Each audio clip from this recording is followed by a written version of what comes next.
right. Welcome, welcome, welcome. And thank you for joining us for Speaking of Zane, one day late, November the 1st, 2021. Welcome to November, the 11th month of the year.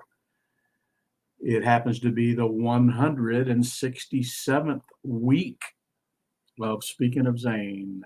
And I appreciate you guys accommodating the move to Monday night yet again. I appreciate that. Considering that World Series Game 5 was on last night, started out spectacular with a grand slam in the first inning. But the Braves just could not hold the Houston Astros off. And now the series is tied 3-2, and they go back to Houston for Game 6. Hopefully Game 7 will not be needed. So tonight is available for Speaking of Zane. Thank you, guys. Lori is in there down the hallway. Ken is on. Hey, Ken. And Janet. Hey, Janet. Aunt Mary's on. Hello there, Aunt Mary. Amy's on. Hey, Amy. And let's see. Lori says Dougal is watching. Lori has a new puppy named Dougal. Everett calls him Google. I don't understand, but all right. Well, good to have everybody in there. I know we could have a light participation tonight, considering that we had to move to Monday night. But if you're there, welcome. Thank you for joining. If you want us to know that you're there, put something in the chat there, and I'll acknowledge you and welcome you. But I hope everybody saw that the picture while you were patiently waiting for the countdown. That was a drone photo I took of the waterfront portion of my Warriors place there in Ruskin, Florida, where Lori and I spent the last couple of weeks. Lori, the last three and a half weeks. But just a beautiful place. I tell you, I calm down and feel really good when I'm there. And I think that was part of Kelly's purpose of that place. And I'll challenge any and all of you, if you ever get to the Tampa area of Florida, to go to my Warriors place. We talked about it last week. Of course, we broadcasted from there last week, but Lori and I are home now. We stayed until Friday. We got up bright and early Friday morning for the drive back to Ackworth, Georgia, northwest of town. And we drove. Lori drove down there, of course, ahead of me. And I certainly could have flown, would have been easier, but I couldn't have taken all the things that I wanted to take down there. I took a cooler down there. I took a bunch of other stuff down there. So I just decided to get in the old Toyota Tundra and drive down there, and had a wonderful drive back Friday. Lori and I got up. I guess we left the cottage there at my Warriors place about what was it, Lori, 7:20 or so. And because we had a breakfast date we had to get to up in Pasco County, which was about 45, 50-minute drive north, right on the interstate.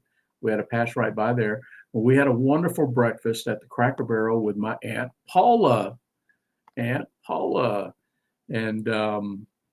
I had not seen Aunt Paula in 21 or 22 years when we attended the funeral of my grandmother Pittman, her mother-in-law, and probably didn't even talk to each other then.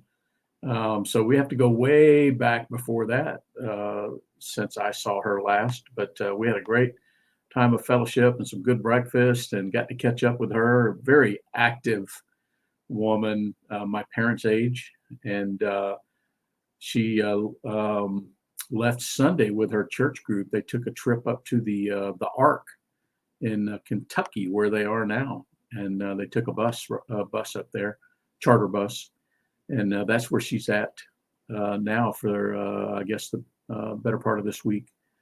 But hello, Amy. I got Amy already. Hello, Jimbo. Jim Miller's in there. Hey, Jim.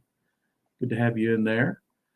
All right. Well, let's see. What do we got going on? So Lori and I made it back Friday. Nice leisurely drive. We made it back. Stopped at the Buc-ee's in near Warner Robins, Georgia. And if you've never been to a Buc-ee's, If you've been to Texas, it's likely you've been to a Buc-ee's, but they're making their way across the country now. We have two Buc-ee's on I-75 in Georgia now, one down there, one in Robbins, and one in Calhoun. So one down south, one up north. But anyway, we took the drive, made it back to our place in Ackworth in plenty of time to get ready for the ball game Friday night. I don't know, it might have been a 10-hour drive, very easy drive. It's always easy until you hit Atlanta, and we hit Atlanta and rain at the same time. But all in all, it was a good, uneventful, safe trip. But always good to be back home, though. I mean, that was 2 weeks off from work for me, and my team did well. They're in a great routine, and I have a colleague who kind of kept things on track for me. I didn't worry one bit, and was able to really disconnect for the most part. And it was awesome. I couldn't wait to get back, check in on them, and see how everything's going. And now work to the home stretch of the year. Got a whole new batch of 12 engineer wannabes that are coming on board in December, and starting my program in January, and trying to work out, make sure I work out all the things that have to be done to get them on board and ready to begin my indoctrination, and it should be fun. Let's see. While Lori and I were there, she had a wonderful idea. She's not one to sit, and I just wanted to sit honestly and relax and hang out, listen to the water, and but I'm glad that she prompted me. We actually went on a very awesome airboat ride down the river and back, and that was awesome. And then when we got back from the airboat ride, we did one of those swamp buggies, one of those big, tall swamp buggies, and that was fun too. And the weather was great down there this time of year. Not too hot, not too many bugs, not too humid. So that was awesome. We got to do that. So because of our fantastic time in Florida, Ken, this is the hat of the week. Lori, I'm a ball cap guy. I probably would not have picked this out myself, but Lori picked it out and got it for me. And it encapsulates our airboat ride trip, I guess, Florida with the alligator. So that is the hat of the week. All right. Well, let's see. What do we got here? I do have. What was I going to say? Oh, Ken, I wanted to tell Ken, I didn't know this until I saw a post from you, but Ken's son, David, just soloed. He's in pursuit of his private pilot's license, just like our son Jackson is. And now maybe the difference is our son Jackson is trying to do it professionally. But Ken's son, David, soloed for the first time.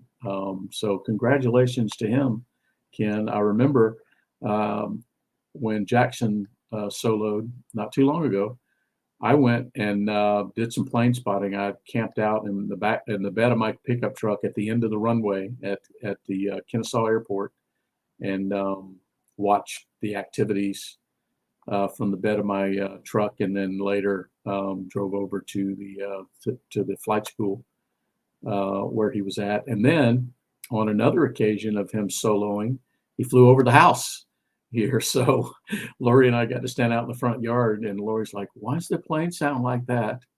And but anyway, wow, amazing for sure. And now Jackson is hopefully Jackson can wrap up his private pilot's license training here pretty soon and move on to the other advanced phases of flight. So pass on our congratulations there, Ken, to your son. That is awesome. It's been a lifelong goal of mine that I have never gotten around to do.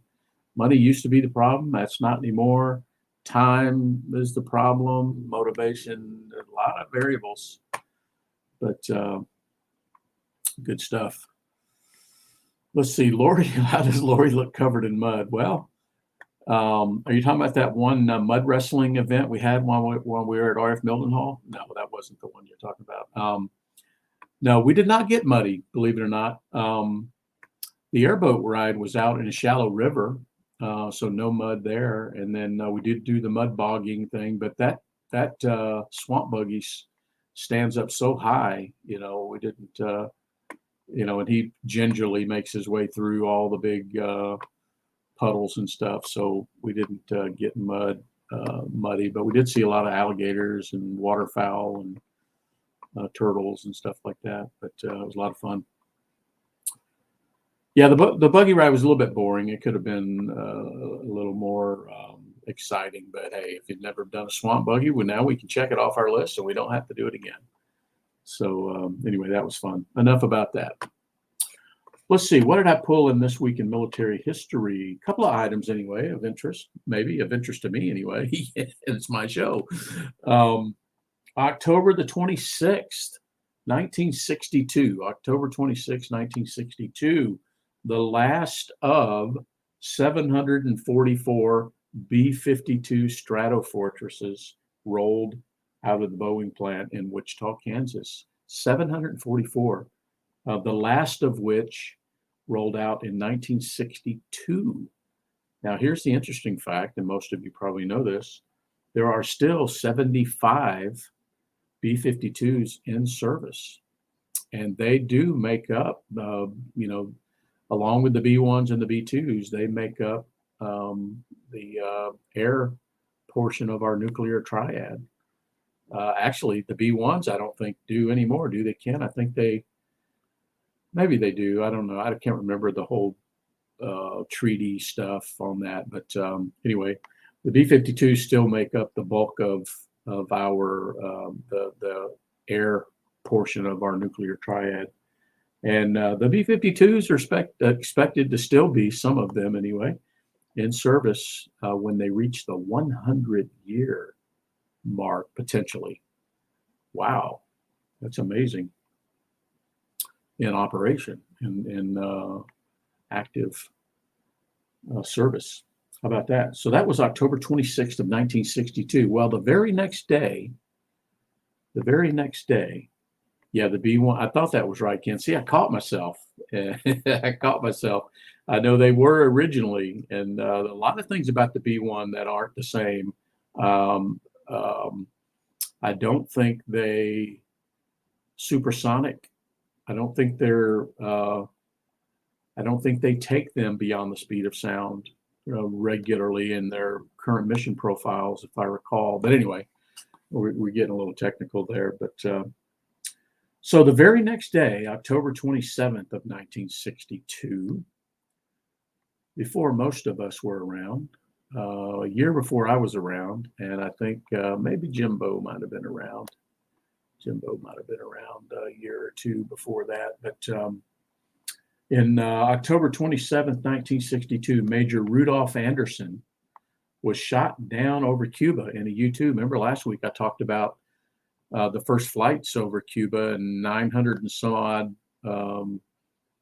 photos that we took, and that resulted in the whole escalation and the Cuban Missile Crisis and everything. Well, we did lose Major Rudolph Anderson in a U-2 on October 27, 1962. All right. Well, moving on here to the Veteran Cemetery Challenge. We had some visits this week, as we often do. Daryl, I don't know if Daryl's with us tonight. He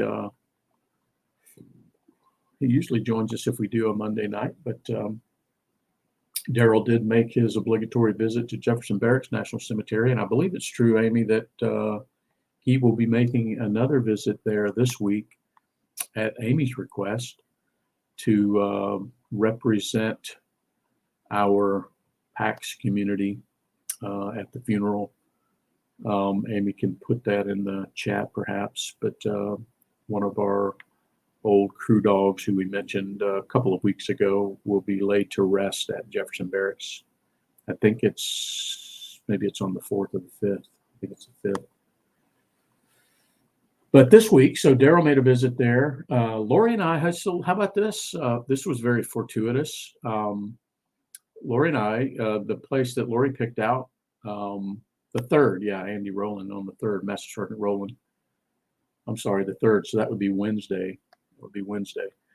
So Lori and I, this place Lori picked out for us to do this airboat ride and stuff was about an hour drive from southeast of Tampa to get you down into the swamp there. And you have to go right past Sarasota National Cemetery to get there. How about that? And on the way back, we did make a visit at Sarasota National Cemetery. Now, Lori and I had both visited there before, so it was not a new one for us, but it's just a beautiful cemetery. It's so different from many of the others. Can you imagine in Florida, right? Different topology, landscape, climate, all of that. You know, they have all these things in common and they're consistent with all the national cemeteries, but then they have this such vast difference. And this one has like an amphitheater there. If you ever get over there, it's an amazing place to visit. But so Lori and I stopped in there on, I guess it was Thursday. And then Amy went to Oak Hill Cemetery in Plattsmouth, Nebraska. Oak Hill Cemetery in Plattsmouth, Nebraska.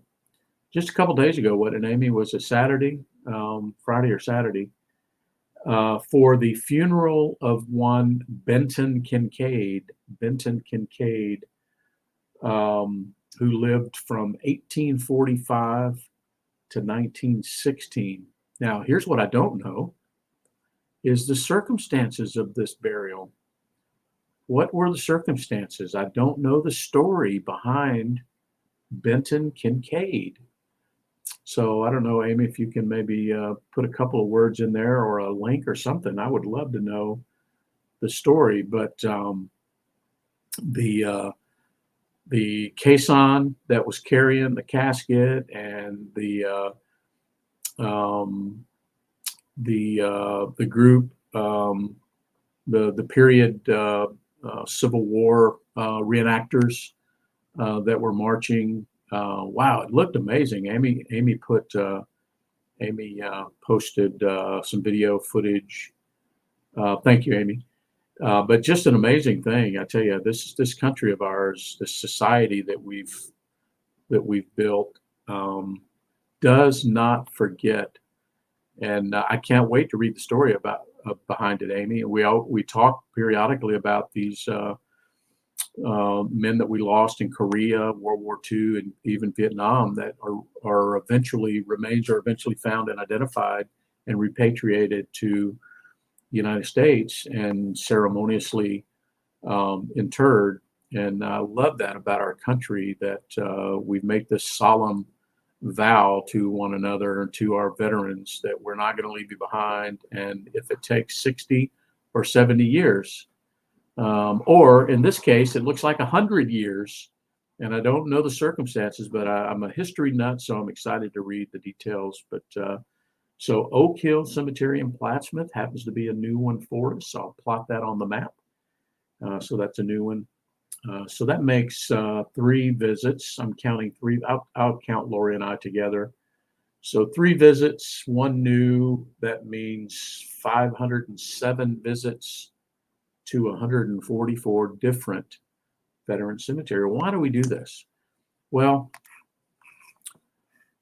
we have Zane to thank for it.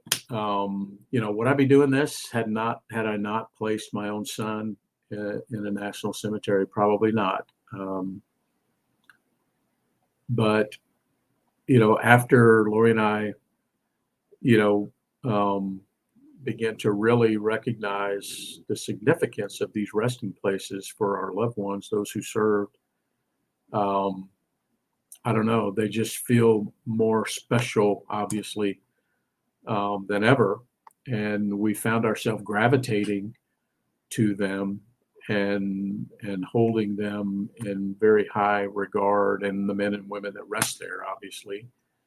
And I want to see every one of them. It's weird, I know. I don't know if it's macabre, but it's certainly strange. But as Lori and I began, um, recognizing and seeing, oh, there's a national cemetery there. Let's stop in. On our way to Texas to see Charlotte at Texas A&M is when this all began. And then we thought, wow, wouldn't that be cool if we could just see as many of these? And then we included you guys, and we issued the challenge, and you guys jumped right in and have contributed, and now we all have stories to tell our children and our grandchildren, and we're better prepared, I hope, at least I am, to tell the layperson about these places. And everyone that rests there, they may not have given their life to the country, but they gave a portion of their life to this country during that period of time they served. And they signed the blank check, the proverbial blank check, and they absolutely are worthy to be revered. And but yeah, Lori's right. I mean, these old cemeteries, like we have a lot of them in Georgia, some Confederate, some both, some Union, but just to find these hidden, I mean, I'd call them hidden treasures, right? To find these places that you never would have pursued otherwise, right? And we have Zane to thank for that. And I mean, I just don't see any reason to stop. So we'll continue. And thank you guys for playing along with us. 507 visits that we've made as a collective to 144 different locations. And we'll all have opportunities for Wreaths Across America. I know many of you have participated, but if you haven't, you owe it to yourself to participate in Wreaths Across America. You'll be blessed to go and be a part of and to see, the Christmas wreath placed at the headstones of all of those who rest in the national and state and veteran cemeteries. It's an amazing experience for sure. And that'll be coming up on December, I think it's the 18th this year, the Saturday before Christmas. All right, so that was 3. So we're at 507. And then we move along to the Thank a Vet Challenge update. And we had some good Thank a Vet challenges over this last week, as we regularly do. This group is very good at thanking others who have served or are serving in some capacity. And I'll just read through the list that I know about. I thanked an Air Force vet at the Publix, and then a Marine Corps vet at the Kroger. So that was 2 for me. Lori thanked, this is all at the Buc-ee's near Warner Robins. She thanked 2 sheriff's deputies, a state trooper, and the chief of sheriffs or something like that. Anyway, she knows. I don't know who that is. I guess he's the sheriff. I don't know, but the chief of sheriffs, I guess you call it. So Lori had 2, 3, 4. And then I mentioned Aunt Paula. I mentioned having breakfast with Aunt Paula. She made sure to thank me and Lori. So she says, I got 2 there. So she got both of us, 2 Air Force vets. Aunt Paula did, me and Lori. And then since she's been on her trip up to Kentucky, she thanked an Air Force vet and an Army vet on the trip with them. And then she thanked a couple of law enforcement officers at the Buc-ee's. The bus must have stopped at the Buc-ee's on the way up through Georgia. So Aunt Paula got 2, 3, 4, 5, 6 total. And she leads for the week, as she does many weeks. Daryl had an Army and an Air Force this week. Steve Shirley and his wife, Kathy, who I got to see in Omaha last weekend, along with Amy and Jim. They are on a trip. They flew into the Netherlands, and they're doing a riverboat trip down the Rhine. And Steve has been posting all kind of awesome pictures on that riverboat cruise down the Rhine. It is the Rhine, isn't it? Yeah, I think it's the Rhine. But anyway, Steve posted that on their trip, he thanked a Navy crypto troop named Herb and a LA County Sheriff's deputy named Cheryl. And then he had an interesting encounter. They met a guy called Kyle who was from the Philippines, whose great grandfather fought alongside the U.S. in World War II. So Steve, and he's still living, and Steve asked Kyle to pass on his thanks to his father or grandfather. So by proxy, Steve gets that one. So Steve had 1, 2, 3. So if I total them all up, we had 17 thank yous this week, 17 thank yous. And that takes our grand total up to 1,132. 1,132. And we are on our way to the next milestone of 1,200. So what do we have? 68 remaining to get to 1,200. And thanks to my friend Ken issuing the challenge that if we make the 1,200 mark by the end of the year, we have exactly 2 months to go, that he will donate $50 to My Warriors Place. He has since upped the challenge to $100. And we've had some folks suggest that they will match that. So I'll gladly match that. Daryl will match that, and Lanny Witt will match that. So we've got 400 smackers on the line for My Warriors Place. If we can get another 68 thank yous over the next 8 weeks or so. So thank you guys for doing that. Just another little activity that we owe to Zane. Just being hyper aware of those who have served or are serving, and letting them know that they are appreciated. At least there's some group of people who appreciate them. I think there's more who do than don't. But we are not the loud, squeaky wheel, unfortunately. But we're going to do our part, aren't we? Speaking of Zane Crew, and making sure that people who have served or are serving this country, this city, state, in some capacity, we're letting them know that they are appreciated. Absolutely. And so thank you guys for doing that with us. Don't remember exactly when that started. Maybe I do. Again, it ties into Charlotte at Texas A&M. I was on the airplane or in the airport coming back from A&M one trip, and met a Vietnam Army vet in the airport in Houston, said thank you, struck up a conversation, and that was the beginning of the challenge. So appreciate you guys playing along with us once again. All right, so moving on to organizations. So I've mentioned several times about my company. We're doing such a great job of recognizing and honoring our own veterans among our employee base. We've got about 8,000 employees. We've identified almost 600 who are veterans at our company. That's the ones that we know who are veterans at our company. So we do a lot of events and activities throughout the year, like the My Warriors Place thing, and there's things like that go on all across the country. But we're doing some special activities in the month of November, and we've got famous comedian and retired Marine Corps officer Rob Riggle, who is going to be our guest, and we're having an event. I think anybody can join that. You know what? If I think anybody can observe that, watch that. If that's true, I'll post that on the Speaking of Zane group, and you guys are welcome to attend that, watch that. He's a funny guy and patriot. And speaking of the Marines, they have a birthday coming up, I've heard about. More about that later. But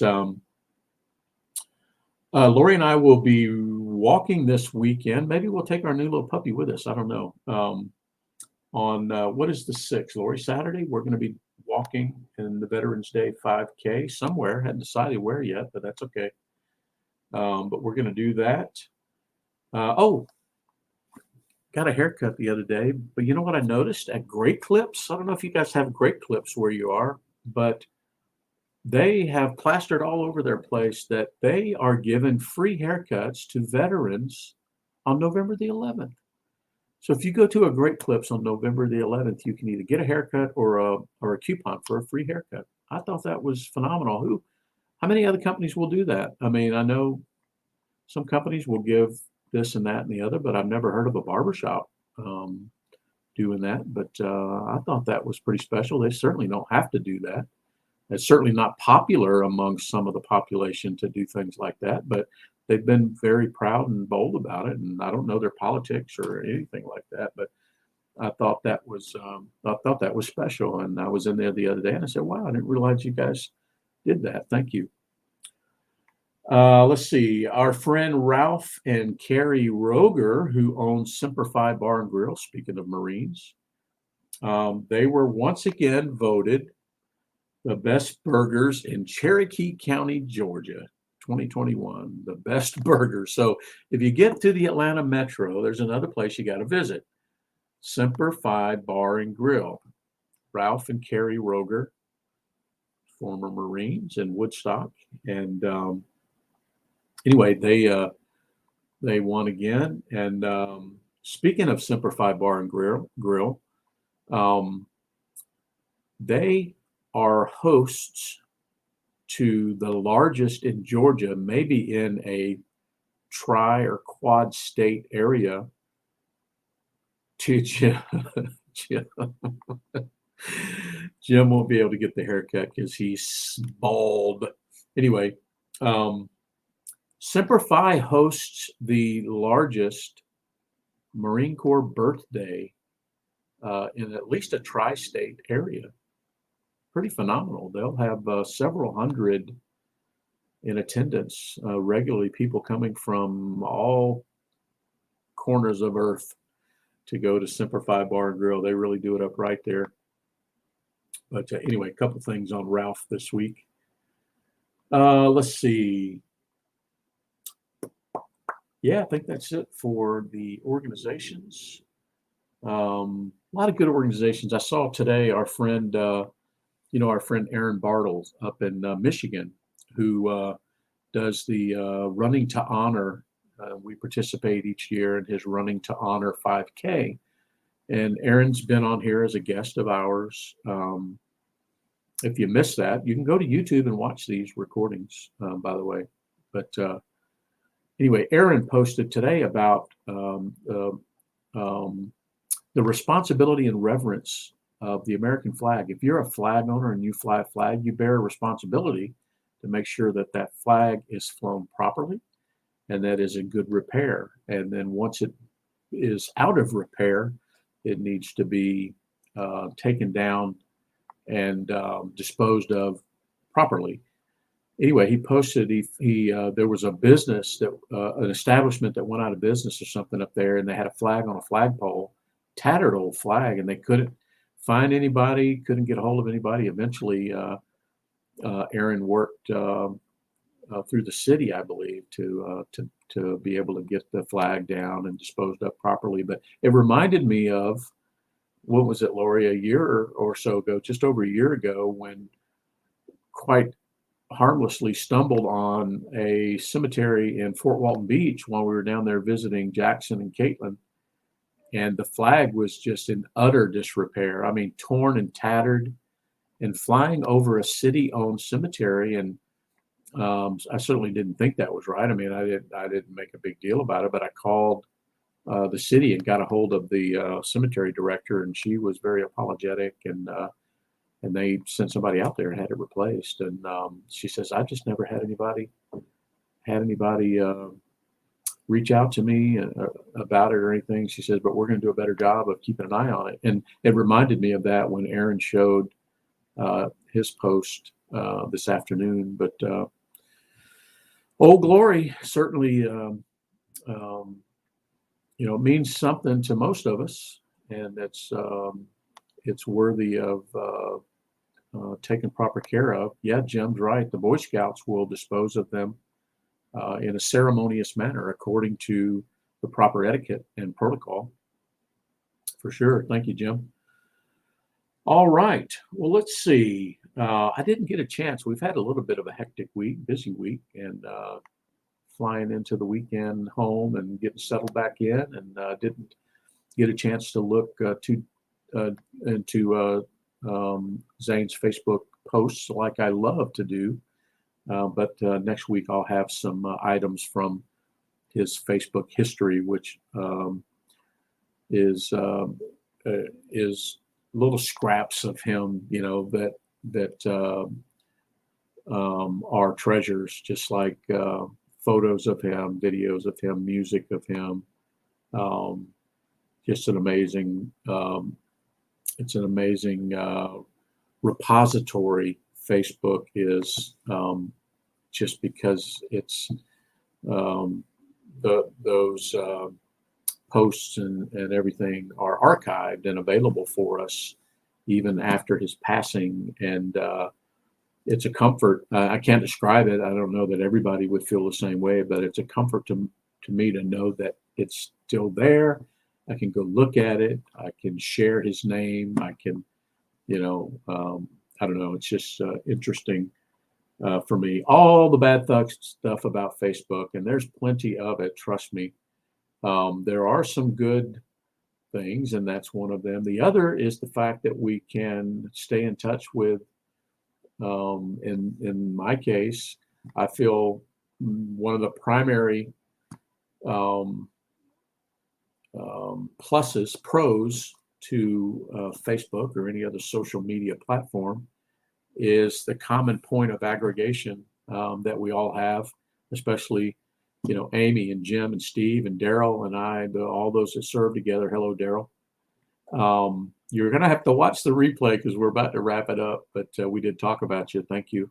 I know you have a mission for Wednesday that you've agreed to execute on, and we look forward to getting your report on that. But anyway, so the good of Facebook is that we have a common place to aggregate. There's a platform that I can use to talk about Zane, speak his name, keep his memory alive. That's a plus. And the fact that his thoughts, his memories, his posts are archived there. And then the fact that old Air Force buddies like Daryl and Amy and Steve and Jim and I we have this place to come together and coordinate, right? Could you imagine, would we all be in such close contact had not it been for some platform like this that we can congregate on and coordinate and stuff? So for that, I'm thankful. And we'll use it for the good that it is, and disregard the bad. But anyway, I'll step down off my soapbox now. But thank you all for joining us for Speaking of Zane. What did I say? It was 167th edition of Speaking of Zane. Probably the 5th or 6th time we've done it on Monday night for various reasons. And I'm not afraid to move it to Monday night if we need to.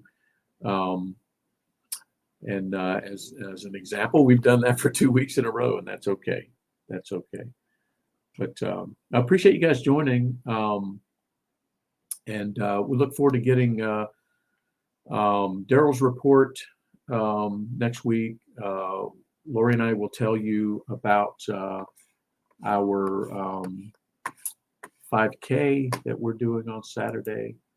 I'm sure we'll have some other things to chat about next Sunday night when we gather again for Speaking of Zane. I don't see any reason why it won't be Sunday night, but we'll be as flexible as we need to based on a set of circumstances that we're dealt with. But Sunday night, Speaking of Zane, we'll see everybody back here again next Sunday night. Thanks, everybody. Have a great week. Make it count, and we'll see you then.